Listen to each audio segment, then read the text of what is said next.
Illustrator में एक बहुत ही इंटरेस्टिंग फीचर है, वो है आइसोमेट्रिक ग्रिड। ये जो ग्रिड्स होते हैं इसको ही बोलते हैं आइसोमेट्रिक ग्रिड। बट इलास्ट्रेटर में आइसोमेट्रिक ग्रिड आपको बाय डिफ़ॉल्ट नहीं मिलेगा, वो ग्रिड आपको मैन्युअली बनाना होगा। तो आइए पहले मैं आइसोमेट्रिक ग्रिड का जो डेफिनेशन है वो मैं आप लोगों को दिखा देती हूँ, उसके बाद मैं एक आइसोमेट्रिक ग्रिड बना के दिखाती हूँ। उस आइसोमेट्रिक ग्रिड के ऊपर कुछ स्पेशल टाइप के लोगोस और कुछ स्पेशल टाइप के आर्टवर्क्स हम बना सकते हैं। अगर मैं टेक्निकल डेफिनेशन आप लोगों को दिखाऊं आइसोमेट्रिक ग्रिड का, तो ये है isometric grid is basically the guideline to have the right angles when drawing from an isometric perspective. तो एक्चुअली ये क्या है वो हम लोग अभी प्रैक्टिकल करके देखेंगे। एज आई टोल्ड यू कि सबसे पहले आपको आइसोमेट्रिक ग्रिड को क्रिएट करना होगा, और आइसोमेट्रिक ग्रिड क्रिएट करने के लिए कुछ गाइडलाइंस है और कुछ सेटअप है। द फर्स्ट थिंग इज आप एडिट में जाइए और आप यहाँ से क्लिक कीजिए प्रेफरेंसेस।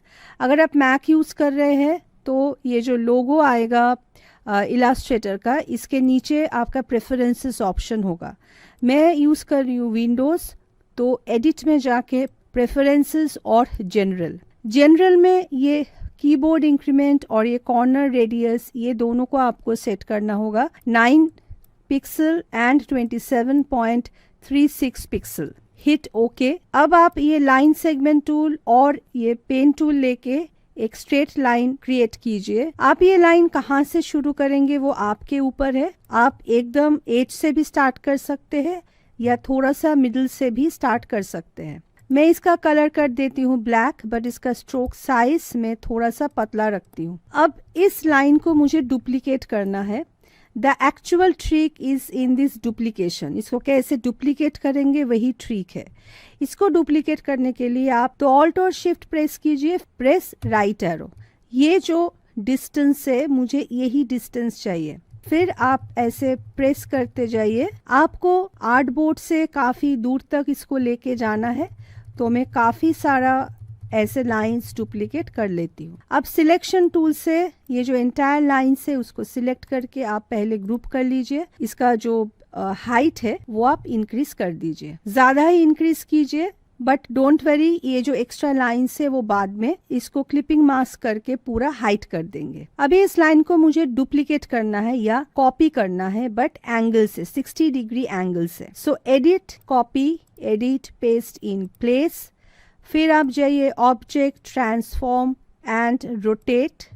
यहाँ से आप कीजिए 60 डिग्री।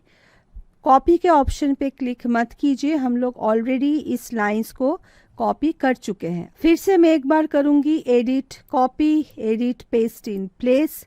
फिर आप ऑब्जेक्ट, ट्रांसफॉर्म और ये रोटेट ऑप्शन यूज़ कर सकते हैं, या आप टूल बार से ये जो रोटेट ऑप्शन है वो भी आप यूज़ कर सकते। ऑब्जेक्ट, ट्रांसफॉर्म और रोटेट, और ये 60 डिग्री एंगल। अभी इसको आप मिनिमाइज कीजिए। अभी इस लाइंस को आप ग्रुप कर लीजिए और align to artboard, horizontal align center and vertical align center. ये लाइंस को साथ में सिलेक्ट करके आप इस लाइन को छोटा कर दीजिए, तो आप इस लाइन को इस लेंथ तक रख सकते हैं। अभी ये जो एक्स्ट्रा एरियाज है इसको आप क्लिपिंग मास्क कीजिए। मेरा आइसोमेट्रिक ग्रिड रेडी हो गया।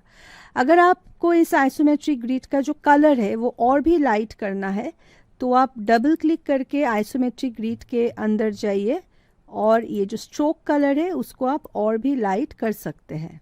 अभी ये आइसोमेट्रिक ग्रिड के ऊपर मुझे एक लोगो बनाना है। इस लोगो को मैं अभी बनाऊंगी ये आइसोमेट्रिक ग्रिड के ऊपर। अभी मेरा प्रॉब्लम है कि जो आइसोमेट्रिक ग्रिड है वो मुझे दिखाई नहीं दे रहा है, तो मैं यहाँ से पहले सबको आप अनलॉक कर लीजिए, फिर right click, arrange, send to back. अभी दोनों को आप साथ में सिलेक्ट करके फिर इसको लॉक कर दीजिए। बट मेरा जो ये आइसोमेट्रिक ग्रिड का साइज़ है, मैं उस साइज़ के हिसाब से ही इस रेक्टेंगल को मैं क्रिएट करूँगी। इसके लिए आप यूज़ कर सकते हैं रेक्टेंगल टूल, या आप यूज़ कर सकते हैं पेन टूल। पहले मैं यूज़ करूँगी रेक्टेंगल टूल। एक स्ट्रेट ऐसा ऑब्जेक्ट आप पहले बना लीजिए। मेक श्योर कि वो आपके आइसोमेट्रिक ग्रिड के साइज़ के हिसाब से हो। पहले सिर्फ स्ट्रोक रखिए और आप यूज़ कीजिए डायरेक्ट सिलेक्शन टूल। एक बार बाहर क्लिक कीजिए डिससेलेक्ट करने के लिए, फिर आप ये एंकर पॉइंट्स को अपने आइसोमेट्रिक ग्रिड का जो ग्राफ है उस ग्राफ में उसको सेट कर दीजिए। मेक श्योर आपका ये जो snap to pixel, snap to grid, ये सब ऑफ होना चाहिए। तो ये मेरा फर्स्ट आइसोमेट्रिक ग्रिड का प्लेन है। तो मैं इस चीज़ को कम्प्लीटली एडजस्ट कर लेती हूँ और इसमें मैं येलो कलर फिल कर देती हूँ। अभी ये जो एरिया है एक्स्ट्रा, वो एरिया, इसके लिए मैं यूज़ कर रही हूँ पेन टूल। आइसोमेट्रिक ग्रिड में आपको अगर कोई भी ऑब्जेक्ट को सेट करना है तो मेक श्योर आप जूम करके काम कर रहे हैं, नहीं तो आपको बार बार बहुत सारे चेंजेस करना होगा। तो ये फर्स्ट ऑब्जेक्ट मेरा क्रिएट हो गया। एग्जैक्टली मेरा जो आइसोमेट्रिक ग्रिड है उसके ऊपर ही आपको ये लाइंस क्रिएट करना होगा। अभी ये अनदर पार्ट, इसके लिए मैं यूज़ कर रही हूँ रेक्टेंगल टूल। ये डायरेक्ट सिलेक्शन टूल से इस आइसोमेट्रिक ग्रिड का आप शेप चेंज कर दीजिए। अब ये जो शेप है, इस शेप को आप ऐसे भी बना सकते हैं या हम इस शेप को पाथ फाइंडर टूल यूज़ करके यहाँ से ट्रिम कर सकते हैं। सबसे पहले एज़ यूजुअल आप इस शेप को अपने आइसोमेट्रिक ग्रिड में सेट कर लीजिए। कहीं भी अगर आइसोमेट्रिक ग्रिड से आपका शेप बाहर जा रहा है तो उसको आप जूम करके ठीक कर लीजिए। इसका फिल कलर को हटा के सिर्फ स्ट्रोक कलर डालती हूँ बिकॉज मुझे इस एरिया को देखना है। अब इस एरिया के लिए मैं एक रेक्टेंगल ड्रॉ कर रही हूँ और इस रेक्टेंगल को आप इस एरिया में डाल दीजिए।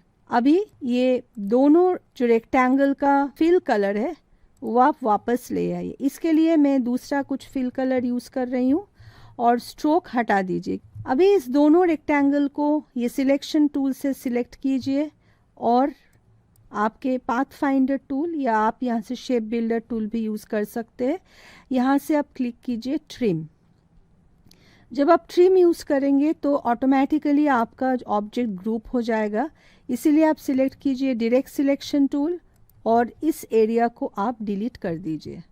फिर मैं पेन टूल यूज़ करके इस शेप को ड्रॉ कर रही हूँ एंड फुल आइसोमेट्रिक ग्रिड के हिसाब से ही मेरा शेप क्रिएट होगा। ऊपर का जो प्लेन है उस प्लेन में सिर्फ यही एक और चीज़ बाकी है। ऊपर का प्लेन रेडी हो गया। अब मैं करूँगी ये वाला प्लेन, ये जो लेफ्ट प्लेन है ये प्लेन। प्रोसेस सेम है, सिर्फ आप पेन टूल या ये रेक्टेंगल टूल से इस प्लेन का जो ऑब्जेक्ट्स है उसको क्रिएट कीजिए।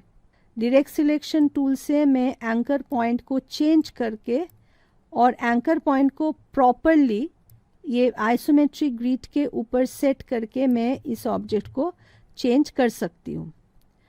अभी यहाँ ये एंकर पॉइंट को अगर मैं चेंज कर रही हूँ तो ये ऑब्जेक्ट का शेप थोड़ा चेंज हो रहा है, तो मुझे और एक एंकर पॉइंट यहाँ ऐड करना होगा। तो मैं यहाँ से कर रही हूँ ऐड एंकर पॉइंट। यहाँ मैं एक एंकर पॉइंट को ऐड कर देती हूँ और डायरेक्ट सिलेक्शन टूल से इस एंकर पॉइंट को आप यहाँ तक ड्रैग कर दीजिए। तो देखिए बहुत इजीली आपका ये शेप चेंज हो जाएगा।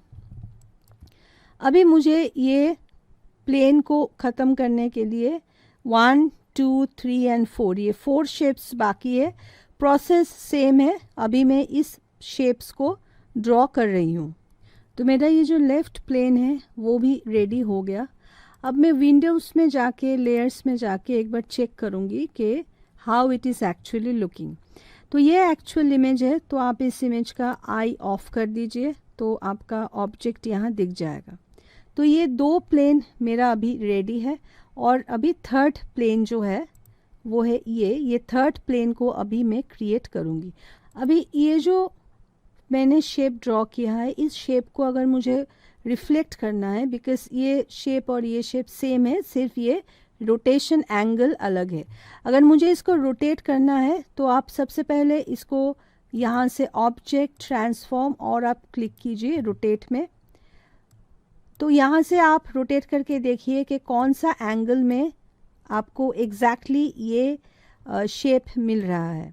मी जस्ट डू 180 डिग्री, 180। यहाँ से आप प्रीव्यू ऑफ कीजिए और यहाँ से आप प्रीव्यू को फिर ऑन कर लीजिए और यहाँ आप क्लिक कीजिए कॉपी।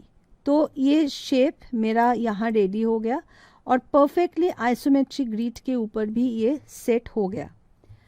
अभी मेरा बाकी है सिर्फ 1 2 3, ये 3 शेप्स जो है वो मेरा बाकी है।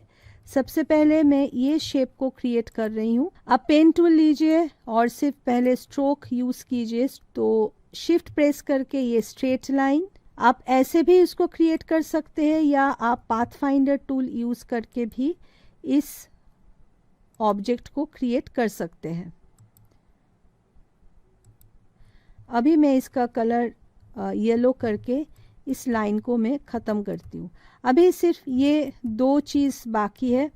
ये जो येलो ऑब्जेक्ट है इसको कॉपी पेस्ट करके आप यहाँ लेके आइए और सिर्फ इसका कलर चेंज कर दीजिए। और ये एक लाइन अभी भी बाकी है, तो इस लाइन को मैं सिलेक्ट करूँगी यहाँ से। आपका जो आइसोमेट्रिक ग्रिड है वो बहुत ही हेल्पफुल है ये शेप्स और राइट एंगल में ऑब्जेक्ट्स बनाने के लिए। एक बार आप जूम करके देख लीजिए कि कौन सा शेप आइसोमेट्रिक ग्रिड से बाहर चला गया है या अंदर है, मीन्स प्रॉपरली सेट नहीं हुआ है। उस शेप को आप आइसोमेट्रिक ग्रिड में प्रॉपरली सेट कर लीजिए। अभी मैं इस इमेज को ऑफ कर देती हूँ और ये एक परफेक्ट आइसोमेट्रिक ग्रिड शेप्ड लोगो है। इसमें अगर मुझे टेक्स्ट डालने हैं वो मैं बाद में डालूंगी जब हम लोग टेक्स्ट टूल करेंगे। तो पूरा चीज़ को आप ग्रुप कर लीजिए और अलाइन टू आर्टबोर्ड करके उसको सेंट्रली आप अलाइन कर लीजिए। देखिए अगर आप सेंट्रल अलाइन इसको करेंगे तो आइसोमेट्रिक ग्रिड थोड़ा सा हिल जाएगा, तो आप उसको ऐसे भी रख सकते हैं या आप चाहे तो उसको सेंटर अलाइन करके ये जो पीछे का आइसोमेट्रिक ग्रिड है उसको आप हटा दीजिए। तो आइसोमेट्रिक ग्रिड को हटाने के लिए आप इधर यहाँ से आई ऑफ कर दीजिए और इधर आप कंप्लीटली आइसोमेट्रिक ग्रिड को डिलीट कर दीजिए।